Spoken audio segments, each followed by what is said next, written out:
Hello, welcome back to our bookshop in Tring. I'm Ben Morehouse. So we've got another author interview. We're lucky enough to be talking to Shari Lapena. Now this is the biggest geographical split between interviewer and interviewee. She's based in Toronto in Canada, 3,500 miles away. And her new book, which was out 2 or 3 weeks ago, The End of Her, is her seventh book. She's a thriller writer, and she's been writing for just over a decade now. And she's going to be talking to Niall Carmichael-Jones, who lives about 500 yards that way. So do enjoy the interview. Okay, thanks for that, Ben. So, hi, Shari. How are you? I'm good, thanks. Really good. Now, we're here today to talk about your latest book, The End of Her, which I say is amazing. But before we get to the book, I think it'd be good to kind of find out a little bit more about you as an author and kind of where you come from. So, first up, just to launch straight into it, when did you start writing? Well, I didn't really start writing seriously till I was about 40. So when I had my first child, I stayed home, and then I started writing during his naps every day. And I kept writing every day for years and years and years and years. And, I'd always wanted to be a writer, like when I was a child. That was my dream. But I grew up and I thought it wasn't very practical, and I became a lawyer, and I didn't like that, so I became an English teacher, and then I had kids, and that's when I really let myself start writing regularly. That's good though. You live a lot of life, learn from it, and then put it into your stories, I assume.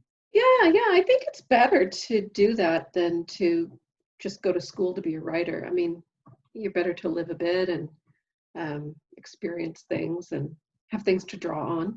Yeah. Although I don't know any murderers, so I don't know what I'm drawing on exactly. But you do have children, and they appear in quite a few of your stories. I do have children, and I, of course, know lots of mums and dads, and they all have children, and they all have different problems and worries, and it's good to have that to inform a book, because it's modern life, Completely. How did you manage to write during nap times? I'm a stay-at-home dad, and I have to admit that during nap times, that's your time when you just have to get your head back into it. So writing during nap times, you must have been pretty focused. I've always been very focused and very disciplined, so that helps. But I also had my first kid would sleep 3 hours solid every afternoon for about 2 years. I was very fortunate, so I could count on that, And then I got into the habit, and by the time I had my second one, I couldn't count on that the same. But I was in a pattern then, and so I did what I could. But it's very choppy in those first years with little kids. You write when you can, and then they went to school, and when they're in school, I had all day, to write. And now they're 20 and 18, so they don't bother me that much anymore. Now you've got all the time. I have a lot more time. Mm-hmm. Yeah, a lot more time. And so why did you go into writing thrillers? What was it like appealed to you? Well, you see, I've always loved thrillers, and I've always loved reading them, and they're always my go-to read, and they're my go-to watch. So on Netflix, it's all the crime shows that I like to watch. And when I started writing, like when I was a kid, I read Nancy Drew and Agatha Christie and Josephine Tey and all those. That's what I grew up on, and I wanted to be a writer, and I wanted to write Nancy Drew books when I was a kid. But then when I started writing literary fiction instead of crime fiction. And it was mostly because when I started, I just was meandering. I just sort of started and went with something, and that worked for a couple of books. And I really wanted to write a thriller, but I thought I didn't know how to plot, like I don't plot ahead. So I thought a thriller, you'd have to think up the plot ahead of time and get it all organized. And I knew I couldn't do that. I've never been able to do that. So I put it off for a long time. And then I just thought, oh, I'm just going to try writing a thriller the same way I write my literary novels, which is with no plan. And I didn't think it would work. But in fact, it worked the same way as my literary ones do, which the plot comes along on its own and it all resolves in the end. And I was very surprised that it worked to write a complicated thriller without planning ahead. But I do it. I think that it is surprising, because your novels often have so many plot twists and things happen, and it's kind of, how does that literally just happen organically as you're writing? You suddenly stumble across, I don't give anything away with the book. Suddenly something happens, and it's like, and does everything just fit in place, or do you then backwrite to kind of get it? You know what? It's a bit of both, because I'm just going along and something will happen, and that will prompt me to have something else happen, which will prompt something else to happen. And when I'm back here, I haven't thought of what's going to happen here. It is organic, and I figure it out as I go along. But what's interesting is when I get an aha moment, I go, oh, then I go back and I realize the seeds for that are often planted earlier, and I'll go, is that what I was thinking all along? And in other cases, I have to go back. Well, I always go back and rewrite a lot. But in some cases, I go back and I tweak things and I change things and so on. But it's a bit of both. But that first draft is always just, exploration and figuring it out as I go and being surprised by what people do. And then I go back and I spend just as much time reworking it. Lots of authors often say about how their characters speak to them and tell them the story. And, it kind of goes, is that how you feel as well? Like, do sometimes your characters tell you what the story is? Is that kind of how it is? It's kind of... Yeah, they don't tell me. I'm sort of, because I write in the point of view of the character that I'm in at that moment, and I jump around into different points of view. When I'm in that character's head, I'm that character, so I'm living it through them. And then I cut to a different character, and that character's reacting to what they've done, and they carry it a little farther. So they make the book move for me in a way. But yeah, I get really into their heads. My goodness, living in some of your characters' heads must be interesting for you and for your family. I hope you're not quite as duplicitous as some of your characters are. But when I stop writing, I just become me again. None of this, I'm not one of those method actors who gets into role and for 6 months of their lives they're just nuts. I don't do that. That's another question. Like lots of authors talk about their special environment they need to write in. I know that near here, Roald Dahl used to live near here. Oh, really? Up the road. Okay. And there's a museum to him, and there's a special part of it is just his chair and this board he used to put his thing on, and he'd write all his stories on it. Do you have something similar? Do you have like a place you have to go to, or literally can you sit in a coffee shop, a hotel room? Like, do you have a special routine? I'm sort of in the middle. So I prefer to be at my desk which right now is in my room. And I like to write at the same time, which is first thing in the morning every day. And I like an empty house and nobody in it, and nobody around except my cat. And that hardly ever happens anymore. I've got a full house. I get lots of interruptions, but ideally I would get up in the morning, be alone in the house at my own desk and just write. That's my best environment. On the other extreme, the coffee shop, I've never been able to do that. I'm not good with distraction. I can't write with music on. I can't stand writing in coffee shops. Although when I'm pushed, when I've got a deadline and I have to, I can go to a library or a coffee shop and I can get work done if I have to. It's not my preference, and I rarely do it. I usually work at home. And when my daughter was home from university, she needed my room to do her exams, so I'm down at the kitchen table and there's no air conditioning there, and but it works. I mean, I can work anywhere, but I really don't like to.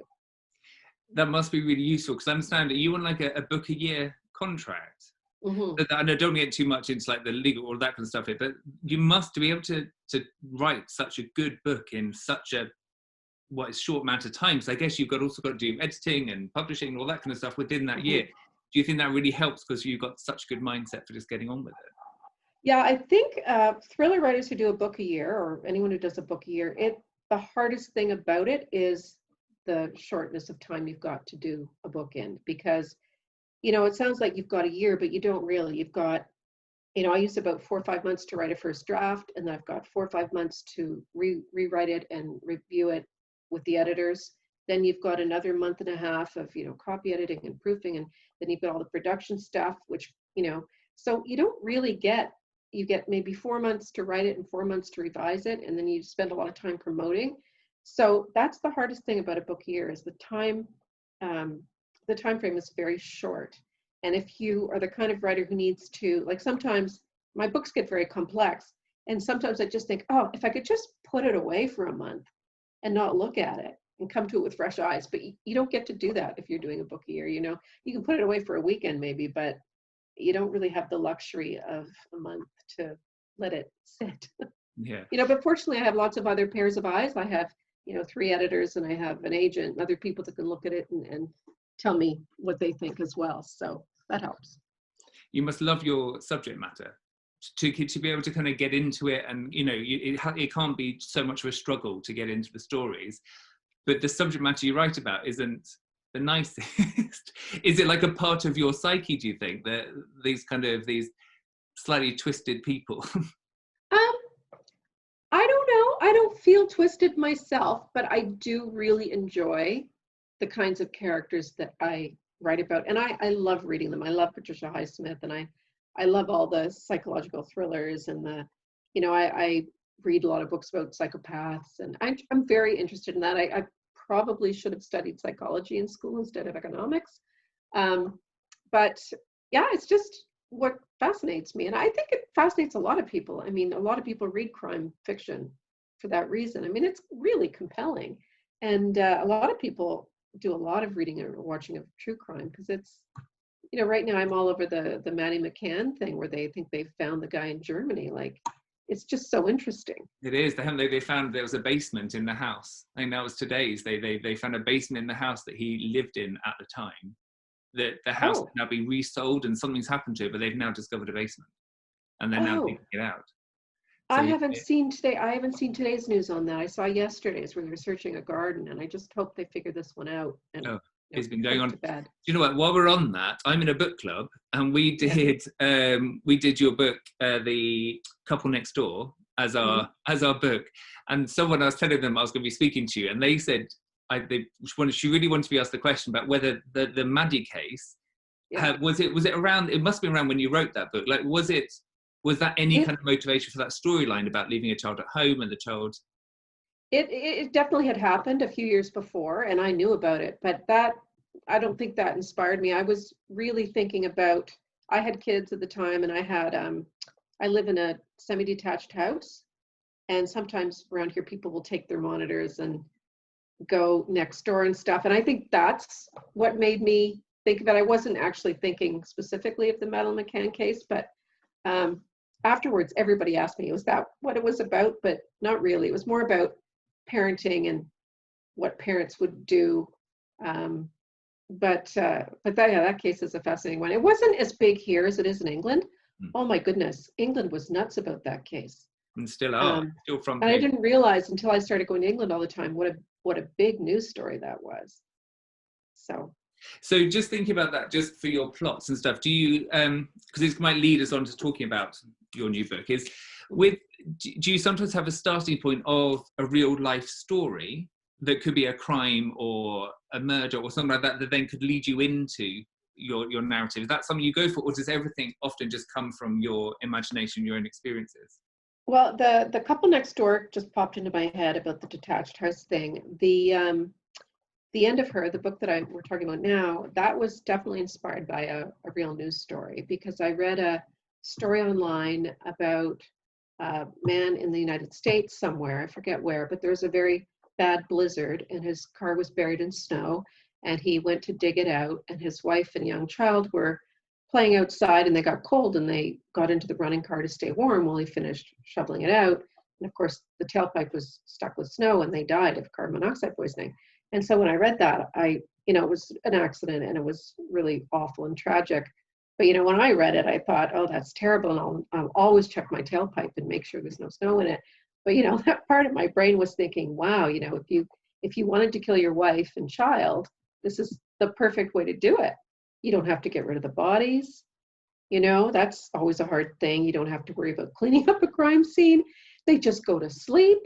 And how are they ever going to prove that he knew that the tailpipe was plugged? So I thought, I've got a really good setup here for a situation where a man may or may not have deliberately murdered his wife. And I thought, this is great. I could have a lot of fun with this, because it's one of those things where you just don't know. It really could go either way. So, I've got that question throughout the entire book.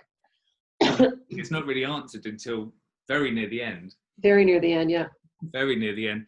Now, in this book, so we'll get on to it now. So, The End of Her, it jumps time, doesn't it? Like, so we start in the past, and then we can come quite forward. When you're mapping out your stories, do you think you start off with that, knowing I'm going to do a bit of a flashback, and then we're going to go forward and fast forward a few years? No, I knew it for this one, just because I knew that the first wife would have to die a few years ahead, because I wanted to focus on the new wife finding out about the old wife. So I I knew that the accident had to happen years earlier. So I just did a little prologue right before the accident. And then I just started the book chronologically from now. And I just worked chronologically through. But books that I have without a thing in the past, I always start chronologically and just go right through, because because I don't know what's happening, I can't jump around and then try to make it work. I have to go step, step, step, otherwise, like, I just can't do that. I'm not someone who ever knows what the end is and writes the end first, or, writes the middle, or writes a scene or whatever. I never do that. It's always chronological for me. Which is incredible, because it's such a twisty book right until the end, and then you think and then other things happen. Without giving too much away, how would you describe the book? Because I feel like I would say too much, and you would know much more the better publicity way of explaining it. Well, it's very tricky with thrillers, because after the initial setup, there's not a whole lot you can say without giving away things. So I can just say that, it's about a couple, Patrick and Stephanie, and they have newborn twins. The twins are very colicky, and I don't know if you've ever been through that, but I have. It's awful, and you're very sleep deprived, and it really, messes with your head and your perceptions. And I wanted to make Stephanie, a little off balance when all this, starts. And then this woman, Erica, who's a woman from Patrick's past, somebody had an affair with years ago, she arrives, and she basically shows up at Patrick's workplace pretending to look for a job to throw him off kilter as well. Everybody's off kilter in this book all the time. And basically she's blackmailing him. She's saying that she's going to claim that his wife's accidental death was actually a murder unless he pays her money. So that's what starts it off. And of course, Stephanie, his new wife, completely believes him. Obviously, she's blackmailing them. But, we know Erica's very untrustworthy. We know she's a liar, but she doesn't mean she's lying about absolutely everything. So as we learn more about the situation, it kind of goes both ways. Did he or didn't he? So that's really all I can say without giving too much away. I know, it's so hard, isn't it? What I would say that there's almost the characterizations you have are almost a bit of Agatha Christie, in that anyone could have done it. Like, do you know what I mean? Like, I know that, it's not like a done it kind of story, but like, it's everyone is so like duplicitous. So all of them are just a little bit kind of messed up. And it's definitely with like the sleep deprivation, and you're like, oh, well, what's going on with her brain?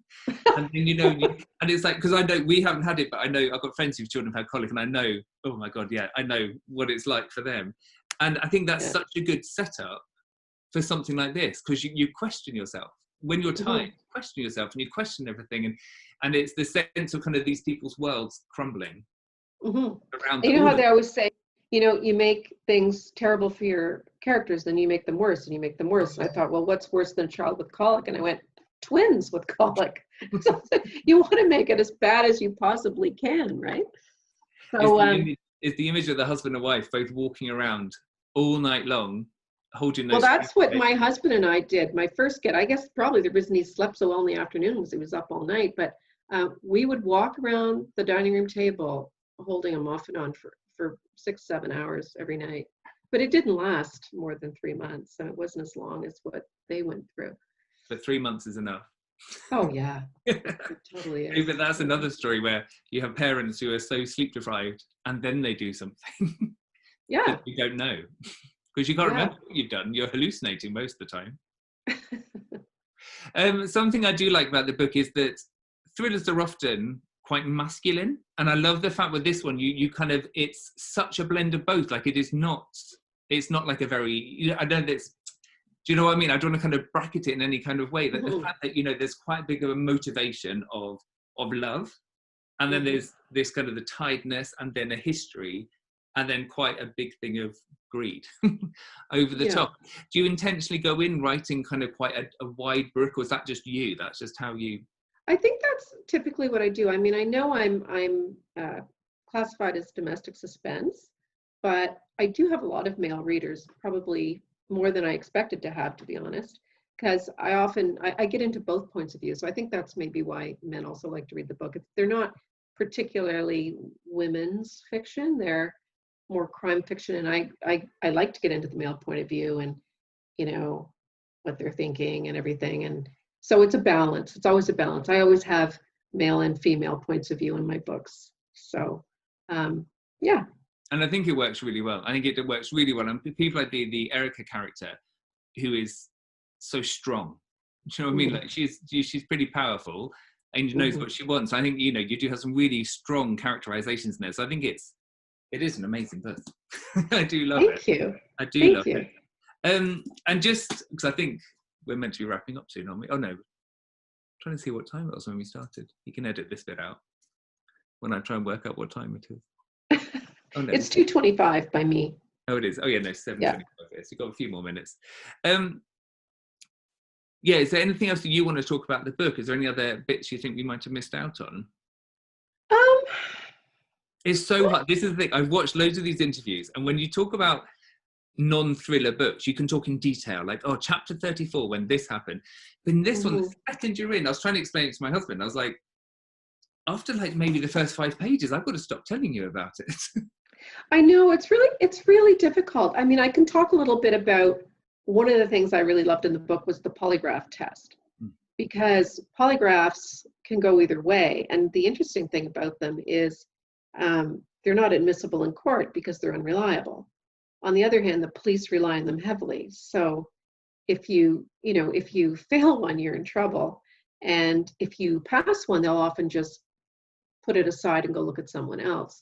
That's the reality of it.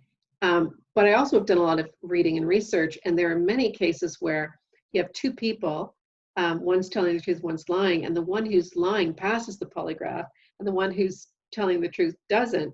And I've seen a couple cases like that, and they're absolutely fascinating, because some people telling the truth will fail, and some people can pass one even though they're lying. And that to me is fascinating. I thought, oh, I could have a lot of fun with that, because even that can't be sure. Like, I can't even use a polygraph to muddy the waters more than help, you know? So I really had a lot of fun with the polygraph. Why do they still use polygraph tests then, if no one actually believes in them or uses them apart from the police? Well, okay, so here's the thing. Like in the US, they don't use them in court because they're unreliable. So, you know, I used to be a lawyer, but in evidence, a lot of evidence is excluded for various reasons. There's a lot of evidentiary law.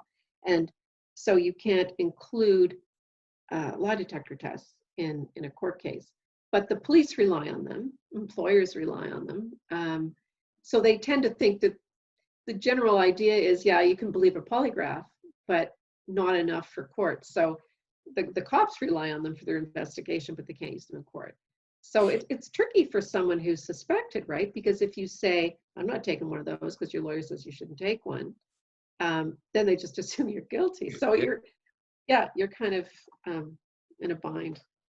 God, no, it is. And But also, as long as they keep using them, then thriller writers like yourself can keep using them in your books. I know, but it's fascinating, the cases where the wrong person is lying. It's quite interesting, where people who offer to take them thinking they're going to pass and they fail them twice. You know, you think, what's going on there? Yeah. And I don't know, because I kind of believe them, you know.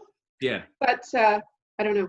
And there's all these ways to, it comes out in the book a little bit too, there are ways to fudge them.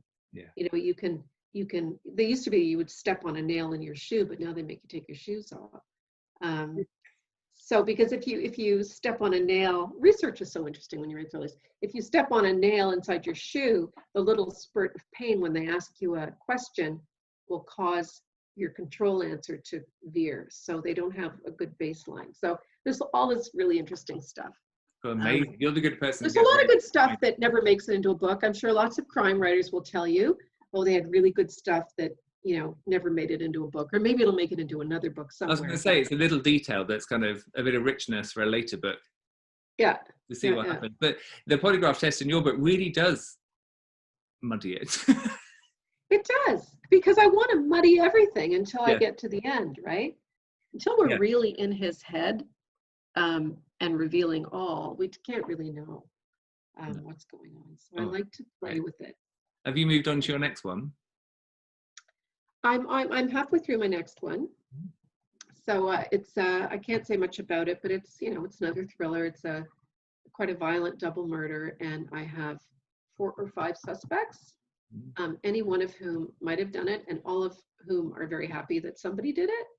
And some may try and set up the others. I haven't quite figured that out yet, but I like it because I have all these things in the air that I'm, so I'm just writing along, and none of them have alibis that actually work, and anyone could have done it. And I'm having a lot of fun with that. I don't know yet who did it. I So love at the it. end, You don't plan out your. will come to me. I love it. You don't plan out your stories. It's amazing. Yeah. It just kind of flows in a thriller, like to not know it's coming. It must be as exciting for you to write as it is to read. It is. It's fun for me because, I think if I knew the ending, if I had it all plotted out, I would be not interested in writing it. But it's just part of me wishes I could plan it and outline it, because my publishers would prefer if I could give them an outline. And I never give them an outline, and they just know now that I cannot do it. I've really, truly tried, because it would make revision easier, and it would make everybody happier if they knew what the book was about, but it just doesn't work that way. They've got to trust you. Yeah. They have to whatever trust. Works. I mean, there's lots of writers do it the way I do it, and lots of us are pantsers. No, it's good. No, it's good. So in just the final kind of summing up thing, in Tring, Our Bookshop is kind of quite an asset to the town. And I'm just wondering about, are you a bookshop lover? Are you the kind of person who likes to go into a bookshop and kind of, what do you like? Fondle the books. Yes, I'm very much a bookshop lover. And I understand now, if you go to a bookshop, you're not supposed to touch anything unless you buy it. I love bookshops. I grew up on a farm, like sort of rurally. And so for me, it wasn't so much bookshops, it was the library. It's the same idea, the library was my spot. But bookshops, yes. I mean, I love bookshops, and I try to support independence when I can. I'm going to try and get my publicist to bring it to Tring. We have an amazing literary festival here with writers coming up and doing talks. Oh, really? Yeah. What time of year is your festival? Oh, we'd have to speak to Ben, but it was in the summer last year, I think. But this year it's obviously been a bit, everything's been difficult, yeah. Are you missing all of the book festivals? Oh, very much, very much. I should be in England right now touring around, and this is the first year in 5 years I haven't toured Britain. Oh, no. So I miss it. I miss all the travel. I want to go to Iceland in November. I don't think I can go. Capital crime is off. Everything's off. It's just so sad. But maybe next year. Maybe next year. No, you have to be positive. Yeah. It will be next year. Yeah. I think the vaccine's going to happen. It's going to be fine. I know. That's my most used emoji right now, or emoticon, or is the fingers crossed, right? Well, mine is either eye rolling or fingers crossed. It's one or the other. It's one or the other. That's all I use. They're both good. They're both really good. Well, thank you so much for that. Thanks for talking to us. And my pleasure. We loved it, and people will be buying it and ripping it off the shelves. So thank you so much for talking to us about this. And good luck for the next one. And we can't wait to read that one as well. Thank you. Thank you so much. Thanks a lot. Massive thanks to Shari and to Niall for that wonderful interview. What a small world we live in. So The End of Her is available in Our Bookshop. Give us a call on 01442 827 653. Any other purchase blurb is available in the text below this. Our YouTube channel continues. We've got lots more interviews to come, and so do subscribe. So hopefully we'll see you for the next one.